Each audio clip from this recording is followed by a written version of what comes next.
Bienvenidos al podcast número 6 de nuestro canal Profesor Siul, con mucho cariño para los profesores de Chile. Hoy hablaremos del estatuto docente.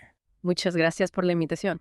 Todas las semanas estaremos compartiendo un interesante artículo asociado a la educación, el aprendizaje y la música. Claro que sí, un tema importantísimo. Recuerda todo en español latino. Por supuesto, para que sea accesible a todos. Ok, profundicemos en el Estatuto Docente de Chile. Me parece perfecto. Hoy tenemos sobre la mesa extractos del documento oficial en PDF ¿Allá? que abarcan diversos artículos y modificaciones provenientes de varias leyes. Interesante.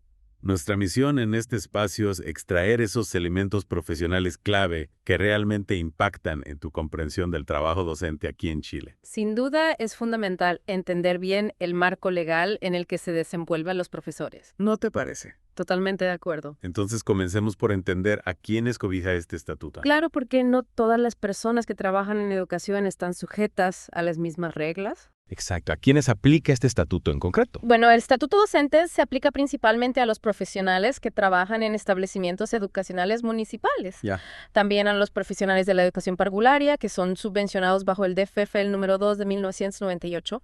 Ya entiendo. Y a los profesionales de la educación técnico-profesional administrados por corporaciones privadas sin fines de lucro. Esto según lo establecido en el Decreto Ley número 366 de 1980. O sea que abarca un espectro bastante amplio dentro del sistema educativo. Sí, abarca distintas realidades dentro del mundo docente. ¿Y qué hay de quienes ocupan cargos directivos o técnico-pedagógicos en la administración educativa?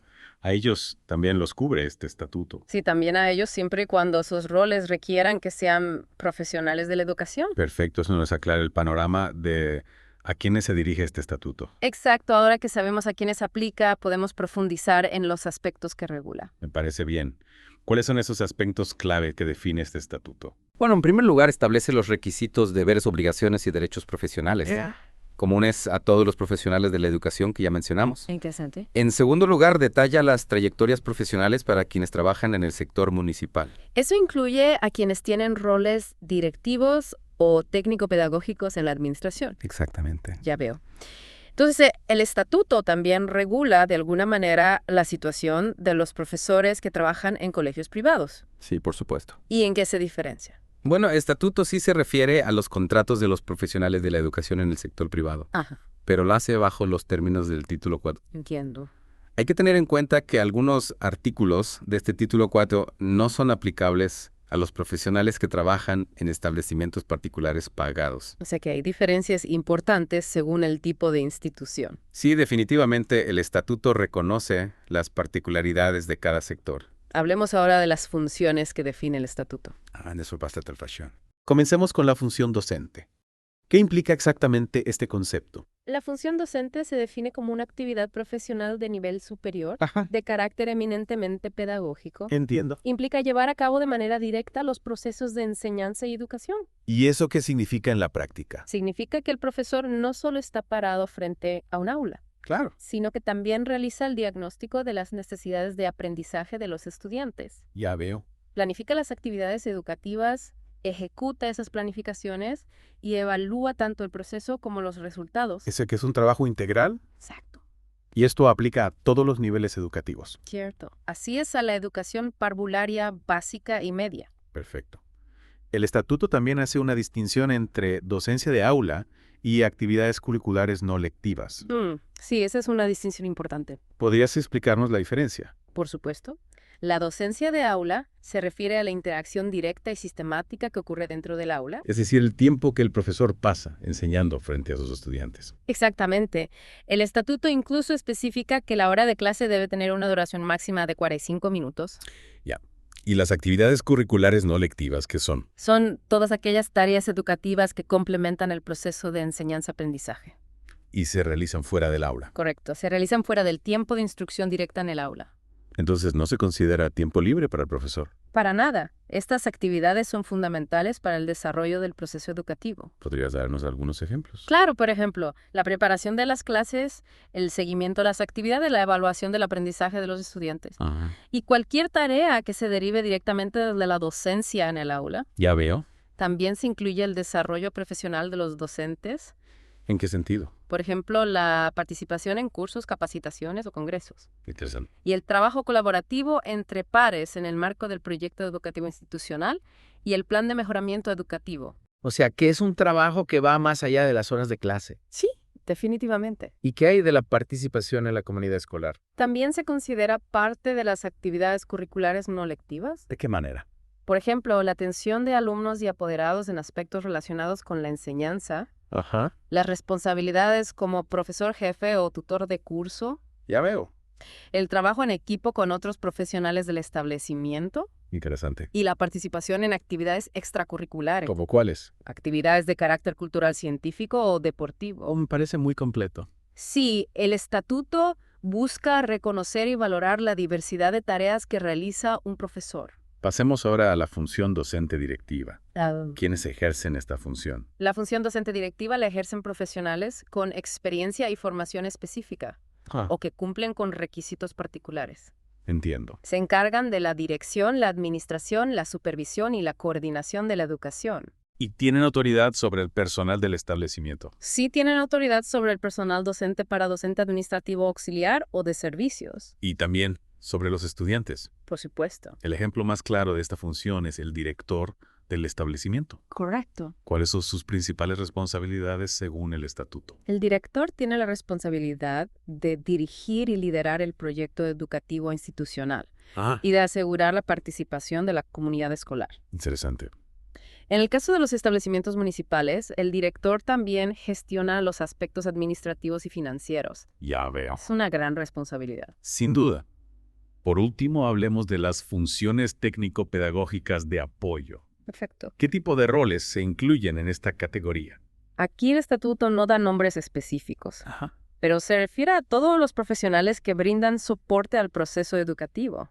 Por ejemplo, Orientadores educacionales, psicopedagogos, especialistas en alguna disciplina.